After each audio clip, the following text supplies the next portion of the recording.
अस्सलाम वालेकुम दोस्तों अॼु असां ॻाल्हाईंदासीं कारोकारीअ जे बारे में जंहिंखे गैरत जे नाले ते क़त्ल बि चयो वञे थो। मज़हब उन औरत खे संसार करण जी इजाज़त ॾिए थो जेका हर हिक सां जिन्सी अमल करे ऐं मुआशरे में फ़हाशी फैलाए। पर अफ़सोस आहे जो अॼु असांजो माण्हू जेको पाण खे गैरतमंद या अकुलमंद सम्झे थो उहो उन औरत खे बि क़त्ल थो करे जेका पसंदि जी शादीअ जी ॻाल्हि थी करे, जॾहिं त इहो उनजो फितरी ऐं बुनियादी हक़ु आहे। अगरि मज़हब औरत खे सफ़ा अख़्तियार न ॾियां, जबरी क़ैदी बणायां त निकाह महिल मौलवीअ खे क़बूल जो जवाबु ॾियण महिल औरत बजाए उनजो पीउ या भाउ जवाबु ॾियां। कुझु नज़र असां पाण खे जेके माण्हू औरत खे कारी करे मारनि था उन्हनि ते मतिलबु त मर्दनि ते था विझूं।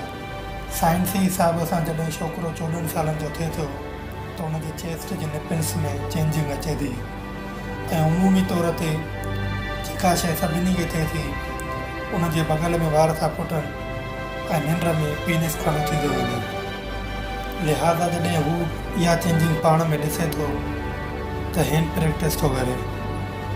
उनखां पोइ जॾहिं वस पुॼेसि पियो त हम जिन्स परस्ती पियो करे ऐं ॿियनि गुनाहनि में मुब्तला थियण जी इब्तिदा पियो करे। अगरि ॻोठ जे नौजवान जी ॻाल्हि कयूं त जॾहिं हुनजे जिस्म जा हार्मोन्स चेंज थियनि पिया त हू एतिरो जानवर पियो बणिजी वञे जो ॻोठ जे जानवरनि खे बि कोन पियो बख़्शे।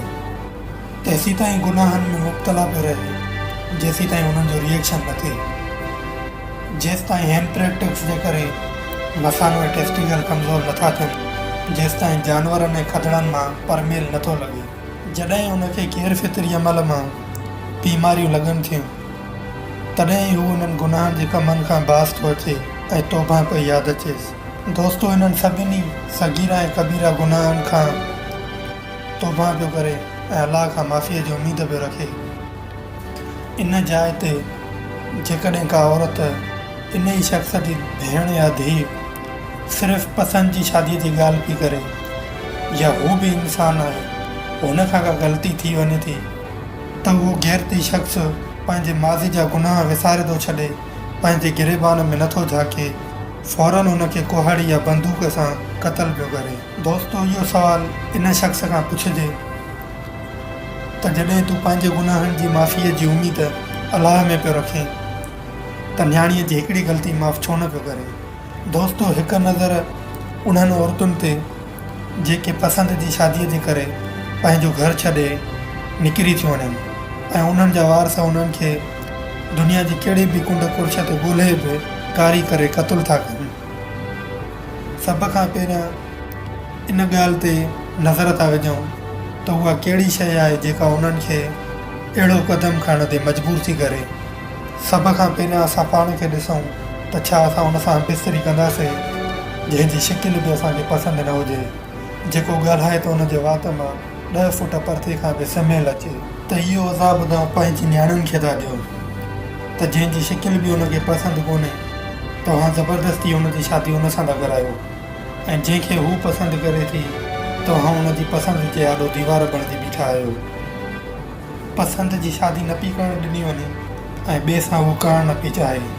हाणे हुन वटि बरसता पिया बचनि, या त हू पंहिंजे ख्वाबनि जो गलो घोटे सॼी उमिरि घर में वेही रहे, या त हू उन सां भॼी वञे जंहिंखे हू पसंदि करे पई ऐं फाइनली हू भॼी वञे थी। जाने अनजाने में उनखे अहिड़ो क़दम खणण ते मजबूर करण वारा उनजे घर वारा ई आहिनि। पोइ इन ताने खां बचण जे लाइ त दुनिया छा चवंदी, उन औरत खे कारी करे क़त्ल करे गुनाह पिया खणनि। इहा बि जाहिलनि जी सोच आहे त दुनिया छा चवंदी। दुनिया पंहिंजे नफ़्सा नफ़्सी में आहे, उहा तव्हांजा मसइला हल करणु ईंदी छा। शादी त हुन भॼी वञी बि कई, इन खां इहो भलो न हो त जंहिंखे हू पसंदि करे पई उनखे इज़त सां ॾेई छॾनि हा, हुन सां हू ख़ुशि बि रहे हा, इन्हनि जो सर बि न झुके हा ऐं न ई हथ खून में रंगण जी नौबत अचे हा। इहो थियो हिकिड़ो क़िस्म ऐं ॿिया उहे जेके हद खां वधंदड़ आहिनि, जेको उन्हनि वटि रिश्ते जे लाइ अचे त उनखे बेइज़त कनि ऐं ख़्वार कनि उन्हनि जे घर मां औरत इन डप मां भॼी वेंदी आहे त हे मूंखे सॼी उमिरि विहारे छॾींदा।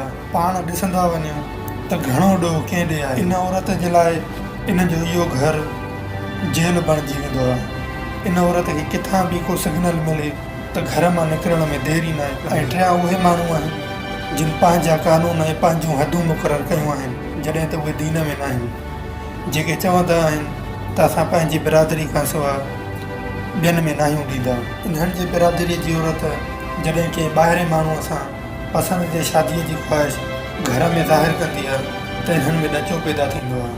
पोइ हू जेकॾहिं जंहिंखे पसंदि पई करे उन सां भॼी वई त कारी थी मरंदी, या जेकॾहिं पंहिंजी बिरादरीअ जे कानून ते हली पंहिंजनि में उन शख़्स सां शादी कंदी जंहिंखे हू पसंदि न पई करे त सॼी उमिरि अज़ाब में रहंदी। अगरि इंसाफ़ जी नज़र सां ॾिठो वञे त इहो बि हिकु वॾो गुनाह आहे। पर अफ़सोस आहे जो इन्हनि माण्हुनि जी सोच बि ईअं ई महदूद आहे जीअं इहे पंहिंजी बिरादरीअ में महदूद आहिनि।